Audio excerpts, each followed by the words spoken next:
Hello friends, मैं मुकेश कुमार आप सभी का हमारे यूट्यूब चैनल पे बहुत बहुत स्वागत है। दोस्तों आज होगा बिहार स्टेट सामाजिक विज्ञान का भूगोल, है ना। भूगोल टेस्ट नंबर 15 तक हो चुका है और ये 15 टेस्ट आपको इस वीडियो के नीचे लिंक दे दिया जाएगा जहां से आप टेस्ट को दे सकते हैं। और जितने भी टेस्ट कराए गए हैं ये आपको क्लास 9th और 10th से कराए गए हैं, जो बिहार टेक्स्ट का बुक चलता है और इसी से आपको एग्जाम में पूछे जाएंगे। और ये हमारा व्हाट्सएप ग्रुप है दोस्तों, अगर आप जुड़ना चाहते हैं तो आप जुड़ सकते हैं। और ये हमारा टेलीग्राम चैनल है जहाँ से आपको पीडीएफ प्राप्त हो जाएगा, है ना। इस वीडियो का अगर आपको पीडीएफ चाहिए तो ये हमारा टेलीग्राम चैनल आप ज्वाइन करें और ये फेसबुक पेज भी आप लाइक करें, यहाँ भी आपको पीडीएफ प्रोवाइड कराया जाता है। और ये हमारा यूट्यूब चैनल है ज्योग्राफी बाय मुकेश सर, तो जरूर इसे दोस्तों सब्सक्राइब करें और एक लाइक ज़रूर कीजिएगा। और अगर अच्छा लगे इस वीडियो तो नीचे कमेंट जरूर कीजिएगा दोस्तों, और कितना कितना आप लोग सही किए ये भी बताइएगा। चलिए स्टार्ट करते हैं आज का पहला प्रश्न। पहला प्रश्न है आज का कि माउंट एवरेस्ट कहाँ है। तो माउंट एवरेस्ट आपको नेपाल में पड़ता है। और नेपाल कहाँ है तो ये भारत के नॉर्थ में है ना, बिहार का, ये बिहार से भी सटा हुआ है।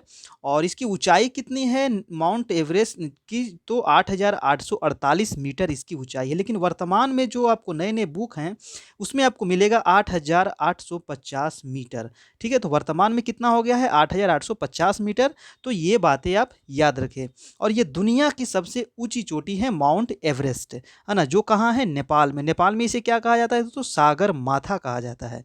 अगला प्रश्न देखते हैं सेकेंड नंबर की, भारत की सबसे ऊंची चोटी कौन सी है। तो भारत की सबसे ऊंची चोटी है वो है आपका केटू। केटू यानी गॉडविन ऑस्टिन। और इसकी ऊंचाई कितनी है 8,611 मीटर। एक क्वेश्चन पूछा जाता है कि भारत में हिमालय की सबसे ऊंची चोटी, अगर यहाँ हिमालय शब्द जुड़ जाए तो हो जाएगा आपका कंचनजंगा। ठीक है, लेकिन यहाँ सिर्फ पूछ रहा है कि भारत की सबसे ऊंची चोटी, तो हो जाएगा केटू। तो ये दोनों प्रश्न आपको बार बार घुमाकर पूछा जाता है, तब ध्यान रखिए। अब इसकी ऊंचाई आपको पूछा जाता है बार बार दोस्तों, तो 8,611 मीटर, ये जरूर याद रखें। नेक्स्ट है आपका थर्ड नंबर कि भारत में हिमालय की सबसे ऊंची चोटी कौन सी है। तो अभी मैंने आपको बताया कि वो है कंचनजंगा। और इसकी ऊंचाई आपको पूछा जाता है तो 8,598 मीटर इसकी ऊंचाई है ना। तो ऊंचाई आप याद रखिए। अब ये है कहाँ, किस राज्य में पड़ता है, तो ये है आपका सिक्किम में। ठीक है, और सिक्किम जो राज्य है दोस्तों ये 3 देशों से सीमा बनाती है ना। ये हमारा सिक्किम है, इधर आपको पड़ेगा नेपाल, ऊपर में पड़ेगा चाइना और इसके पूर्व में पड़ेगा भूटान। तो ये 3 देशों के साथ सीमा बनाती है और एकमात्र राज्य के साथ ये सीमा बनाती है वो है आपका पश्चिम बंगाल। तो ये भी बातें आप नोट कर ले, याद कर ले, है ना। इसके पश्चिम में जो देश है वो है नेपाल, उत्तर में जो देश सीमा बनाती है वो है चीन, और पूर्व में जो देश सीमा बनाती है वो है भूटान। और एकमात्र राज्य इससे सीमा बनाती है वो है आपका पश्चिम बंगाल यानी वेस्ट बंगाल। चलिए, तो इसका आंसर क्या हो गया कंचनजंगा। इसकी ऊंचाई याद रखें 8,598 मीटर। नेक्स्ट है आपका 4 नंबर की, जास्कर पर्वत श्रेणी हिमालय के किस श्रेणी के अंतर्गत आता है। तो जास्कर जो पर्वत श्रेणियां हैं ये हिमालय के महान हिमालय के अंतर्गत आता है। मैंने आपको बताया था कि हिमालय जो है ये 3 श्रेणियों में बटा हुआ है ना। सबसे उत्तरी वाले श्रेणी को क्या कहा जाता है, जो फर्स्ट है सबसे उत्तर वाले को कहते हैं महान हिमालय। और दूसरा नंबर पे है जो बीच बीच वाले, इसको कहते हैं मध्य हिमालय। और तीसरा नंबर पे जो सबसे नीचे है यानी सबसे नॉर्थ में, दक्षिण में है, इसको कहा जाता है आपको शिवालिक हिमालय। तो ये जास्कर जो पर्वत श्रेणी है ये कहाँ है, महान हिमालय में पड़ता है, यानी सबसे उत्तरी भाग में पड़ता है। चलिए अगला प्रश्न देखते हैं आपका 5 नंबर, केटू गॉडविन ऑस्टिन को अन्य किस नाम से जाना जाता है। अभी आपको बताया कि केटू जो है ये भारत की सबसे ऊंची चोटी है 8,611 मीटर। और इसको एक अन्य किस नाम से जाना जाता है, तो इसको गौरी नंदा पर्वत भी इसको कहते हैं। और इसकी ऊंचाई 8,611 मीटर है ना। इसको एक अन्य नाम से जानते हैं केटू को। और ये भारत की सबसे ऊंची चोटी है गौरी नंदा पर्वत 8,611 मीटर। नेक्स्ट है आपका 6 नंबर प्रश्न है कि महान हिमालय के समानांतर दक्षिण में, है ना, महान हिमालय जो सबसे उत्तरी हिमालय है, जो हिमालय की श्रृंखला है, सबसे उत्तरी श्रृंखला है, उसके समानांतर दक्षिण में स्थित श्रृंखला को किस नाम से जाना जाता है। तो मैंने अभी आपको बताया इसको लघु हिमालय कहते हैं या फिर मध्य हिमालय कहते हैं। सबसे उत्तर वाले को क्या कहते हैं, महान जो फर्स्ट है। सेकेंड है इसको लघु हिमालय या फिर मध्य हिमालय कहते हैं। और सबसे नीचे वाला जो हिमालय है इसको कहते हैं शिवालिक हिमालय। चलिए अगला प्रश्न, ये बार बार आपको पूछा जाता है इसलिए मैं बता रहा हूँ। नेक्स्ट है आपका 7 नंबर की, कश्मीर में स्थित पीर पंजाल श्रेणी, कश्मीर में स्थित है पीर पंजाल एक श्रेणी है जो हिमालय के किस श्रेणी के अंतर्गत आता है? तो ये मध्य हिमालय के अंतर्गत आता है। जो दूसरे नंबर का हिमालय है, जो मध्य हिमालय, जो बीच वाले हिमालय हैं, उसके अंतर्गत आता है ये पीर पंजाल श्रेणी। ये भी क्वेश्चन पूछा जाता है कि पीर पंजाल श्रेणी कहाँ है? तो ये है कश्मीर में है, जम्मू कश्मीर में है पीर पंजाल श्रेणी। ये बहुत बार आपको एग्जाम में पूछे गए हैं, तो याद रखें ये मध्य हिमालय में है। नेक्स्ट प्रश्न देखते हैं आपका 8 नंबर। 8 प्रश्न है कि मध्य हिमालय में घास के मैदान पाए जाते हैं। अब देखिए ऊपर है महान हिमालय, उसके नीचे है मध्य हिमालय। तो मध्य हिमालय में घास के मैदान पाए जाते हैं, है ना, जिससे किस नाम से जाना, इस घास के मैदान को क्या कहते हैं? तो इसको कश्मीर में मर्ग कहा जाता है। जैसे गुलमर्ग, खिलनमर्ग और सोनमर्ग, ये घास के मैदान है, इनका नाम है ना, कश्मीर में। ठीक है, तो ये याद रखे, गुलमर्ग, खिलनमर्ग, सोनमर्ग और कश्मीर में इसे मर्ग कहते हैं। उत्तराखंड के वाला भी क्षेत्र में ये फैला हुआ है और हिमाचल प्रदेश में भी ये फैला हुआ है। नेक्स्ट प्रश्न देखते हैं आपका 9 नंबर। 9 नंबर प्रश्न है कि हिमालय के सबसे दक्षिण श्रृंखला को किस नाम से जाना जाता है? तभी आपको बताया कि सबसे उत्तरी महान, बीच वाले मध्य और सबसे नीचे वाले को क्या कहते हैं? शिवालिक हिमालय। शिवालिक या इसी को उप हिमालय कहते हैं, इसी को बाहरी हिमालय भी कहते हैं। तो ये तीनों नाम आप याद रखें, है ना। कहीं आपको एग्जाम में दे दिया उप हिमालय तो आप कंफ्यूज नहीं कीजिएगा, तो इसीलिए तीनों याद रखें। इसको शिवालिक ज़्यादा इंपॉर्टेंट है, उप हिमालय और बाहरी हिमालय भी इसे कहा जाता है। जो सबसे दक्षिण श्रृंखला है ना, सबसे दक्षिण और सबसे उत्तर वाला कौन सा है? महान हिमालय और बीच वाला मध्य हिमालय। तो ये आपको एग्जाम में पूछे जाते हैं। नेक्स्ट देखते हैं 10 नंबर प्रश्न है कि शिवालिक हिमालय का विस्तार कहाँ से कहाँ तक है, ये आपको बताना है। जो सबसे दक्षिणी हिमालय है शिवालिक हिमालय, इसका विस्तार आपको बताना है। तो पश्चिम में पोटवार पर्वत क्षेत्र से प्रारंभ होकर पूर्व की ओर तीस्ता नदी तक ये फैला हुआ है ना। कहाँ कहाँ तक? पोटवार क्षेत्र से प्रारंभ होकर पूर्व में तीस्ता नदी तक ये फैला हुआ है। तीस्ता नदी बहती है असम राज्य में, है ना, वहीं तक फैला हुआ है। नेक्स्ट प्रश्न देखते हैं आपका 11 नंबर। हिमालय की सबसे नवीन पर्वत श्रृंखला कौन सी है?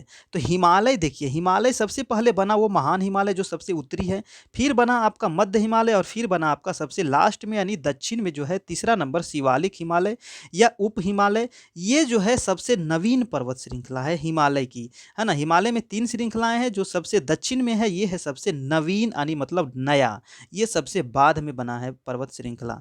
चलिए अगला प्रश्न देखते हैं आपका 12 नंबर कि बिहार के पश्चिम, बिहार जो हमारा राज्य है इसके पश्चिम चंपारण का उत्तर पश्चिम पहाड़ी, इसके पश्चिम चंपारण का उत्तर पश्चिम पहाड़ी भाग हिमालय के किस श्रृंखला के अंतर्गत आता है?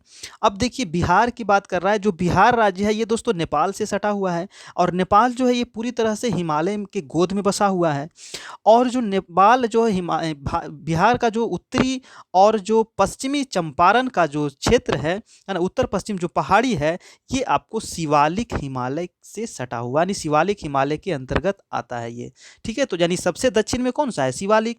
और सबसे दक्षिण में यानी बिहार जो सटा हुआ है नेपाल से, है ना, ये हिमालय से सटा हुआ है क्योंकि नेपाल हिमालय में एकदम बसा हुआ है। तो ये हमारा हो जाएगा शिवालिक हिमालय। दोस्तों ये हमारा चैनल है दोस्तों, अभी तक प्लीज़ दोस्तों अभी तक सब्सक्राइब नहीं किए हैं तो प्लीज़ जरूर से जरूर सब्सक्राइब कर ले और बेल आइकन जरूर प्रेस कीजिएगा ताकि आपको नेक्स्ट वीडियो जो आएगा ज्योग्राफी का, हिस्ट्री का, पॉलिटी का, इकोनॉमिक्स का, सभी का कराया जा रहा है। आप प्लेलिस्ट में जाइए, सबका वीडियो आपको मिल जाएगा, क्रम से मिल जाएगा, आप आराम से दे सकते हैं। आपका जो भी सब्जेक्ट है आप दे सकते हैं। ये भूगोल का आपको मिल जाएगा, अभी आपको भूगोल कराया जा रहा है। ये हमारा व्हाट्सएप ग्रुप है, अगर आप इससे जुड़ना चाहते हैं तो जरूर से जरूर मैसेज करें। और अगर आपको पीडीएफ चाहिए, बहुत सारे दोस्तों को पीडीएफ चाहिए, तो आप हमारे टेलीग्राम चैनल जरूर से जरूर ज्वाइन करें और इस लिंक पे आप क्लिक कीजिएगा, वीडियो के नीचे आपको दे दिया जाएगा जहां से आप जुड़ सकते हैं। ये हमारा फेसबुक पेज है, जैसे ही आप फेसबुक यूज़ करते होंगे तो इसमें सर्च कीजिएगा ज्योग्राफी बाय मुकेश कुमार, तो मेरा पेज आ जाएगा। इसे एक लाइक कर दीजिएगा ताकि आप उस पर जुड़ जाइएगा। लाइक करने से आप जुड़ जाइएगा और फिर आपको पीडीएफ मिलता रहेगा। तो ये है दोस्तों। चलिए अगला प्रश्न देखते हैं। सोमेश्वर की पहाड़ियाँ कहाँ है? तो ये सोमेश्वर की पहाड़ियाँ आपको बताना है। तो ये बिहार के पश्चिम चंपारण जिले में, वेरी इंपॉर्टेंट, क्योंकि बिहार से आपको क्वेश्चन जरूर पूछा जाएगा। तो ये याद रखें, सोमेश्वर की पहाड़ियाँ जो है ये बिहार के पश्चिम चंपारण जिले से इस जिले में स्थित है। और ये जो सोमेश्वर की पहाड़ियाँ हैं ये शिवालिक पहाड़ी के अंतर्गत ही आता है, ठीक है, क्योंकि शिवालिक पहाड़ी से ये सटा हुआ है। नेक्स्ट देखते हैं आपका 14 नंबर प्रश्न कि सिंधु नदी सतलज नदी के बीच जो हिमालय के भाग है इसको किस नाम से जाना जाता है। अभी हम लोग देखें हिमालय को मैंने बांटा अभी 3 श्रेणियों में, महान हिमालय, मध्य हिमालय और शिवालिक हिमालय। अब नदी के हिसाब से इसको बांटा जा रहा है, ठीक है। तो सबसे जो उत्तर में नदियां हैं वो है सिंधु नदी और फिर है सतलज नदी। तो ये इसके बीच वाले क्षेत्र को क्या कहते हैं, इसके बीच वाले क्षेत्र को कहा जाता है पंजाब हिमालय, है ना। क्या कहते हैं, ये आपको एग्जाम में पूछे जाते हैं, इसलिए मैंने आपको ये क्वेश्चन डाला हूँ। तो सिंधु और सतलज के बीच जो हिमालय है इसे कहा जाता है पंजाब हिमालय।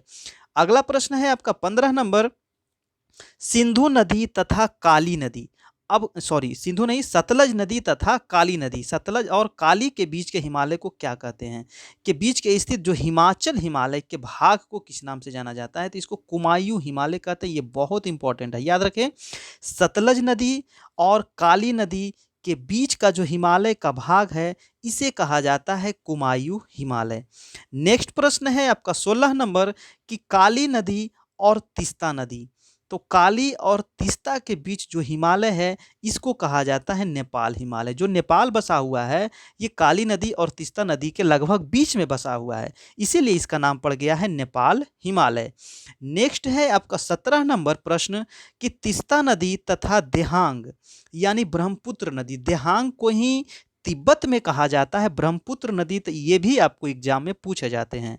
तो तीस्ता नदी और देहांग यानी ब्रह्मपुत्र नदी के बीच जो हिमालय है इसको कहा जाता है असम हिमालय, क्योंकि तीस्ता नदी और ब्रह्मपुत्र नदी के बीच में क्या है दोस्तों, असम राज्य फैला हुआ है, तो इसीलिए इसको कहते हैं असम हिमालय। नेक्स्ट प्रश्न देखते हैं 18 नंबर, ब्रह्मपुत्र नदी भारत में कहाँ से प्रवेश करती है।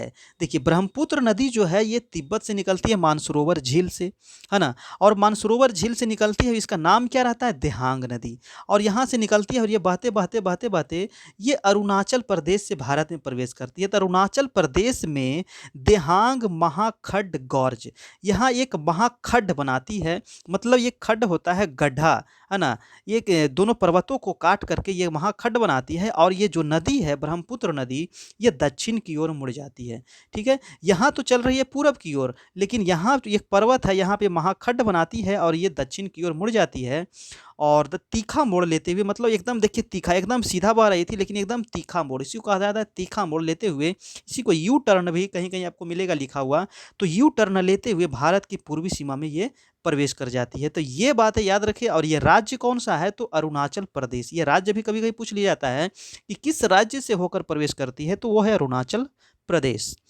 नेक्स्ट है आपका 19 नंबर, 19 प्रश्न है कि पूर्वांचल पहाड़ी के अंतर्गत कौन से पहाड़ी आते हैं। अब देखिए जो भारत का नॉर्थ ईस्ट का राज्य है जो सेवन सिस्टर है, आपको पढ़ाया है मैंने सेवन सिस्टर के बारे में, तो सेवन सिस्टर में जो छोटे छोटे पहाड़ियाँ हैं उसी को कहा जाता है पूर्वांचल पहाड़ी, और ये सभी हिमालय का ही भाग है, लेकिन हिमालय का भाग ही वहाँ जाकर के छोटा छोटा भाग में अलग हो गया है, तो इसको कहते हैं पूर्वांचल, मतलब पूरब का, पूरब में जो पहाड़ियाँ इसको पूर्वांचल पहाड़ी के नाम से जाना जाता है। और यहाँ कौन कौन पहाड़ी है, तो वो है पटकोई की पहाड़ी अरुणाचल प्रदेश, नागा की पहाड़ी नागालैंड में, लुसाई भी नागालैंड में, मणिपुर की पहाड़ियाँ आपका मणिपुर में है। तो ये याद रखें, नागा की पहाड़ियाँ आपको बार बार पूछा जाता है, नागालैंड में है ना, नागालैंड में है नागा की पहाड़ियाँ, मणिपुर की पहाड़ियाँ मणिपुर में है, तो ये आप याद रखें, ये है आपका पूर्वांचल की पहाड़ी। नेक्स्ट है आपका 20 नंबर प्रश्न कि सिंधु गंगा ब्रह्मपुत्र का मैदान किस नाम से जाना जाता है, सॉरी जो मैदान है ये किस मिट्टी से बना हुआ है। तो सिंधु नदी, गंगा नदी और ब्रह्मपुत्र नदी के द्वारा जो भारत के उत्तरी भाग में जो विशाल मैदान का निर्माण हुआ है इसमें जलोढ़ मिट्टी का निर्माण हुआ है, क्योंकि ये जलोढ़ मिट्टी का जो निर्माण होता है ये नदियाँ अपने साथ सालों भर क्या करते रहती है, पहाड़ पर से आती है और पर्वतों पर से आती है और इसमें बहुत सारा पानी आता है और अपने साथ बहुत सारे मलबा को लेकर के चलती है ना? पत्थर को काटते चलती है, मिट्टी को काटते चलती है और मैदानी इलाका में जा कर के ये चारों ओर क्या करती है, फैला देती है और जिससे एक परत का निर्माण हो जाता है। वो परत होता है आपका जलोढ़ मिट्टी का परत। ये काफ़ी उपजाऊ होता है, जिसमें आपको धान, गेहूँ, दलहन, तिलहन सब का फसल बहुत अधिक मात्रा में किया जाता है। तो ये है जलोढ़ मिट्टी और ये भारत की सबसे महत्वपूर्ण मिट्टी है और सबसे ज़्यादा क्षेत्र पे पाई जाती है ये मिट्टी। ठीक है, नेक्स्ट प्रश्न देखते हैं। आपका 21 नंबर प्रश्न है कि सिंधु गंगा ब्रह्मपुत्र का मैदान का क्षेत्रफल बताना है। जो उत्तर भारत का मैदान भी इसको कह सकते हैं और सिंधु गंगा ब्रह्मपुत्र का मैदान भी इसे कहा जाता है। तो इसका क्षेत्रफल जो है दोस्तों वो 7 लाख वर्ग किलोमीटर से अधिक है ना? देख लीजिए कितना बड़ा क्षेत्रफल है। भारत का क्षेत्रफल है 32,87,263 वर्ग किलोमीटर। इसमें से 7 लाख वर्ग किलोमीटर जो है ये क्या है, जो मैदान का सिर्फ निर्माण हुआ है सिंधु गंगा और ब्रह्मपुत्र के द्वारा। इसकी लंबाई आपको याद रखना है 2400 किलोमीटर लगभग इसकी लंबाई है और इसकी जो चौड़ाई है मतलब मैदान की चौड़ाई तो 150 से लेकर 500 किलोमीटर तक लगभग इसकी चौड़ाई है। तो ये बातें आप नोट कर ले। अब ये क्षेत्रफल भी आप याद रखें, भारत का क्षेत्रफल 32,87,263 वर्ग किलोमीटर। ये भी आपको एग्जाम में पूछा जाता है, मैंने बताया था। अगला प्रश्न देखते हैं आपका 22 नंबर की, सिंधु की सहायक नदी कौन सी है? तो सिंधु नदी जो है ये भी मानसरोवर झील से निकलती है। मानसरोवर झील से निकलती है, जम्मू कश्मीर होते हुए पाकिस्तान में प्रवेश कर जाती है और पाकिस्तान से होते हुए ये अरब सागर में जाकर गिर जाती है। तो सिंधु नदी की सहायक नदी बताना है। सहायक नदी का मतलब क्या होता है? मतलब सहायता करने वाली नदी। यहाँ से निकलती है मानसरोवर झील से और ये भारत होते हुए चल जाती है पाकिस्तान में। ये हमारा भारत जम्मू कश्मीर का इलाका है और ये पाकिस्तान में एंट्री कर जाती है। इसकी जो सहायक नदी मतलब इसमें छोटी छोटी नदियाँ आकर के मिलती है ना, इसी को कहा जाता है सहायक नदी। तो सिंधु की सहायक नदी कौन कौन सी है? वो है झेलम, चेनाब, रावी, ब्यास, सतलज। तो ये क्रम से आप याद रखें दोस्तों, क्रम बार बार आपको एग्जाम में पूछा जाता है ना। सबसे जो उत्तर में नदी है वो है झेलम नदी, उसके बाद है चिनाब नदी, उसके बाद है रावी, उसके बाद है ब्यास और उसके बाद है सतलज नदी। तो ये उत्तर से लेकर के दक्षिण ये पांचों नदियां हैं जो आपको सिंधु की सहायक नदी है, जो बार बार एग्जाम में पूछे जाते हैं। तो आप इसे एकदम नोट कर ले, याद कर ले। नेक्स्ट प्रश्न देखते हैं। आपका 23 नंबर प्रश्न है, रावी नदी और ब्यास नदी के दोआब क्षेत्र को किस नाम से जाना जाता है? अब देखिए दोआब, एक दोआब देखिए टर्म आया है तो दोआब किसे कहा जाता है? दोआब का मतलब होता है जैसे एक नदी ये बह रही है, एक नदी ये बह रही है, ठीक है? तो दो नदियों के बीच के भूमि के क्षेत्र को ही क्या कहा जाता है? दोआब कहा जाता है। दो नदियों के, एक नदी हमारा ये बह रही है, एक नदी ये बह रही है, तो इसके बीच में जो क्षेत्र है, इसके बीच में जो मैदान है, इसी को कहा जाता है दोआब। तो रावी नदी और ब्यास नदी, ये मान लीजिए रावी बह रही है, ये ब्यास बह रही है, तो इसके बीच के जो क्षेत्र है इसको कहा जाता है ऊपरी बारी दोआब। तो ये बातें आप याद रखिए, इसके क्या कहते हैं? इसको क्या कहते हैं? ऊपरी बारी दोआब। नेक्स्ट प्रश्न देखते हैं आपका 24 नंबर की, ब्यास और सतलज नदी के बीच के दोआब को क्या कहते हैं? अभी आपको बताना है ब्यास और सतलज। इसके ऊपर मैंने क्या देखा? रावी और ब्यास। रावी और ब्यास को ऊपरी दोआब और ब्यास और सतलज के जो बीच का दोआब है इसको कहते हैं विशिष्ट दोआब, है ना। तो ये सब देखिए क्वेश्चन आपको सब बुक में देखने को नहीं मिलता है, तो ये आपको बिहार टेक्स्ट बुक में देखने को मिलता है। एनसीईआरटी बुक पढ़िएगा उसमें नहीं है, कुछ इसमें ज़्यादा है कुछ उसमें ज़्यादा है। तो इसको कहते हैं विशिष्ट दोआब, ब्यास और सतलज नदी के बीच में है। चलिए अगला प्रश्न है आपका 25 नंबर की, बालू का स्तूप का निर्माण कहाँ होता है? तो बालू का जो स्तूप होता है, स्तूप मतलब क्या होता है? टीला, है ना। ये बालू, जब ये बालू का स्तूप का निर्माण कहाँ होगा? तो राजस्थान के मरुस्थलीय क्षेत्र में। वहाँ क्या होता है कि बहुत तेज आंधियाँ चलती है और बहुत तेज आंधियाँ चलने के वजह से बालू एक स्थान से, बालू मतलब यहाँ पे है, एक स्थान से उड़ा करके यहाँ ले आ गया और यहाँ पे ये ले जा करके क्या कर दिया जाता है? जब हवा शांत हो जाती है तो सारा बालू यहाँ पर आके क्या हो जाता है? ढेर हो जाता है, मतलब जमा हो जाता है और इससे एक स्तूप जैसा निर्माण हो जाता है। इसी को कहते हैं बालू का स्तूप। और ये कहाँ देखने को मिलेगा? तो राजस्थान वाले क्षेत्र में, क्योंकि राजस्थान जो है मरुस्थलीय इलाका है और मरुस्थलीय इलाके में बहुत तेज आंधियाँ चला करती है और वहाँ क्या है? सिर्फ बालू ही बालू है। तो ये दिखने को मिलेगा आपको राजस्थान के मरुस्थलीय क्षेत्र में। तो दोस्तों ये आपको वीडियो कैसा लगा आप लोग प्लीज़ ज़रूर से ज़रूर बताइएगा और अभी तक हमारे चैनल को आप दोस्तों सब्सक्राइब नहीं किए तो प्लीज़ ज़रूर से ज़रूर सब्सक्राइब कर ले। और ये ज्योग्राफी आपको कराया जा रहा है, इसके बाद आपको पॉलिटी, हिस्ट्री, इकोनॉमिक्स भी कराया जा रहा है, हिस्ट्री भी कराया गया है और पॉलिटी भी कराया गया है। तो आप प्लेलिस्ट में जाइए, अभी आपको सभी मिल जाएगा। और दोस्तों ये हमारा व्हाट्सएप ग्रुप है, ये आपको टेलीग्राम चैनल है, यहाँ आपको पीडीएफ मिल जाएगा। और ये फेसबुक पेज है, इसे ज़रूर से ज़रूर लाइक करें और यहाँ भी आपको पीडीएफ मिल जाएगा। तो ठीक है दोस्तों, फिर कल मिलते हैं, तब तक के लिए आप लोग अच्छे से अपना ख्याल रखें, तैयारी करते रहें। और किसी प्रकार का समस्या हो तो ये हमारा नंबर दिया गया है, आप इस पर संपर्क कर सकते हैं। जय हिंद, जय भारत।